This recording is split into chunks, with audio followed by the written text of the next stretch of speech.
ஆனந்தி வணக்கம். இன்றைய தினம் முதலமைச்சர் விஜயுடைய கரூர் பயணம் என்பது மிகுந்த முக்கியத்துவம் வாய்ந்த உற்று நோக்கக்கூடிய ஒன்றாக மாறி இருக்கின்றது. காரணம், கடந்த ஆண்டு தேர்தல் பிரச்சாரத்தின் போது விஜய் கரூர் செல்லும் போது ஏற்பட்ட கூட்ட நெரிசலில் சிக்கி 41 அப்பாவி பொதுமக்கள் பலியானார்கள். அது உலகம் முழுவதும் கவனத்தை ஈர்த்த ஒரு அதிர்ச்சி ஏற்படுத்திய ஒரு செய்தியாகவே பார்க்கப்பட்டது. இந்த நிலையில்தான் முதலமைச்சராக பொறுப்பேற்ற பிறகு அவர் செல்லக்கூடிய முதல் கரூர் பயணம் இது என்று கூறலாம். கடந்த மே மாதம் 10ஆம் தேதி என்று சரியாக 10ஆம் தேதி என்று முதலமைச்சராக விஜய் பதவியேற்றார். அதைத் தொடர்ந்து கடந்த ஜூன் மாதம் 1ஆம் தேதி என்று முதலமைச்சர் விஜய் திருச்சி சென்றார். திருச்சி சென்று அங்கு மக்கள் சந்திப்பு நிகழ்ச்சி நடைபெற்றது. என்றால் அவர் திருச்சி கிழக்கு தொகுதியில் போட்டியிட்டு அந்த தொகுதி வெற்றி பெற்று அதற்கு பிறகு அது ராஜினாமா செய்தார். அதன் காரணமாக மக்கள் சந்திப்பு நிகழ்ச்சி, அவர்களுக்கு நன்றி தெரிவிக்கும் நிகழ்ச்சி நடைபெற்றது. அதற்கு பிறகு அவர் செல்லக்கூடிய பயணம், இந்த பயணம் மிகுந்த முக்கியத்துவம் வாய்ந்த ஒன்றாக பார்க்கப்படுவது கரூர் பயணம். முதலமைச்சர் விஜய் இன்றைய தினம் சரியாக காலை 9:30 மணி அளவில் சென்னை விமான நிலையத்தில் இருந்து தனி விமானம் மூலமாக திருச்சி புறப்படுகிறார்.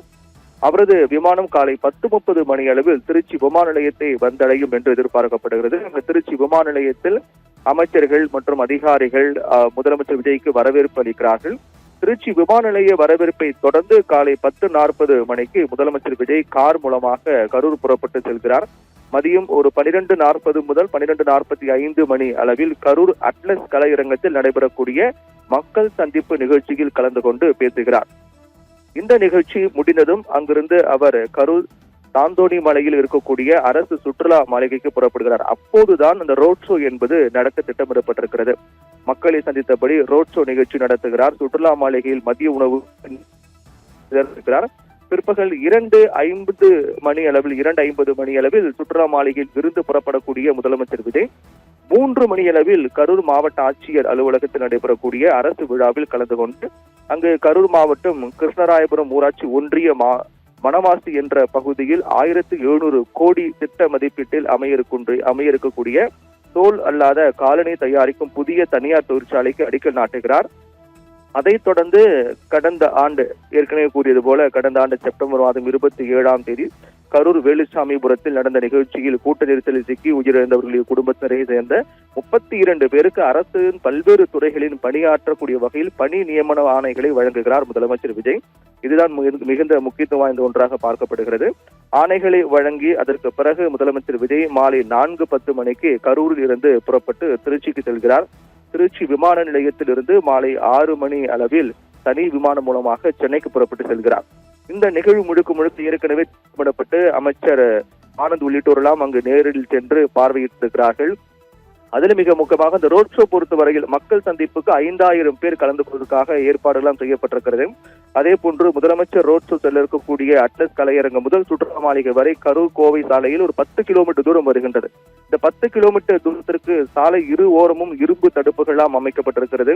முதலமைச்சர் விஜய் மக்கள் சந்திப்பு நிகழ்ச்சி நடைபெறக்கூடிய அந்த கலையரங்கம் மாவட்ட ஆட்சியர் அலுவலகம் ஆகிய இடங்களில் ஏற்கனவே பலத்த போலீஸ் பாதுகாப்பு எல்லாம் போடப்பட்டிருக்கிறது. அங்கு போலீசாரெல்லாம் குவிக்கப்பட்டிருக்கிறார்கள். ஏற்கனவே அமைச்சரெல்லாம் சென்று ஆய்வு செய்திருக்கிறார்கள். இப்படிதான் இன்றைய நாள் நிகழ்ச்சி என்பது நடைபெறுகிறது. இந்த 41 பேர் குடும்பத்திற்கு அரசு பணி வழங்கக்கூடிய அந்த நிகழ்வுக்கு கடுமையான எதிர்ப்புகள் தமிழகத்திற்குரிய பல்வேறு அரசியல் கட்சி தலைவர்கள் முன்வைத்து வருகிறார்கள்.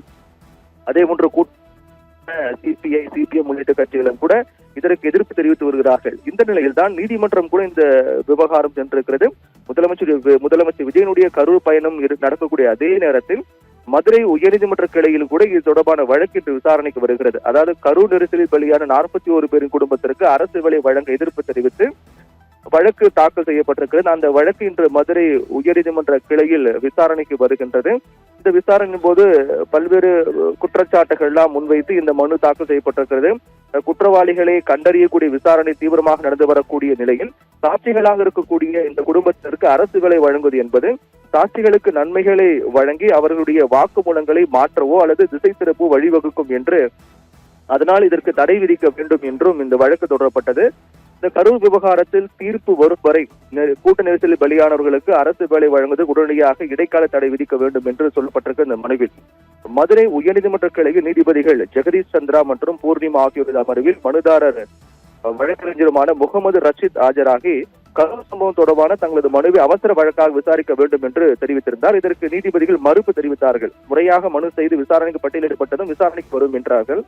மனு தற்போது பட்டியலிடப்பட்டதை தொடர்ந்து 2 நீதிபதிகள் அமரும் முன்பாக இந்த வழக்கு இன்று விசாரணைக்கு வர இருக்கிறது. இதே பிரச்சனை தொடர்பாக ஏற்கனவே நாம் தமிழ் கட்சியினுடைய தீரன் திருமுருகன் தாக்கல் செய்த மனுவும் இன்று விசாரணைக்கு வருகிறது. அதாவது முதலமைச்சர் விஜய் கரூருக்கு சென்று அங்கு உயிரிழந்த குடும்பங்களுக்கு அரசு பணி வழங்கக்கூடிய ஆணை வழங்கக்கூடிய நிலையில் அதை எதிர்த்து தாக்கல் செய்யப்படக்கூடிய மனுவும் இன்று விசாரணைக்கு வருகிறது. இந்த 2 நிகழ்வுகளும் என்ன தாக்கத்தை ஏற்படுத்த போகிறது என்பதையும் பொறுத்திருந்தான் பார்க்க வேண்டும். ஆனந்தி.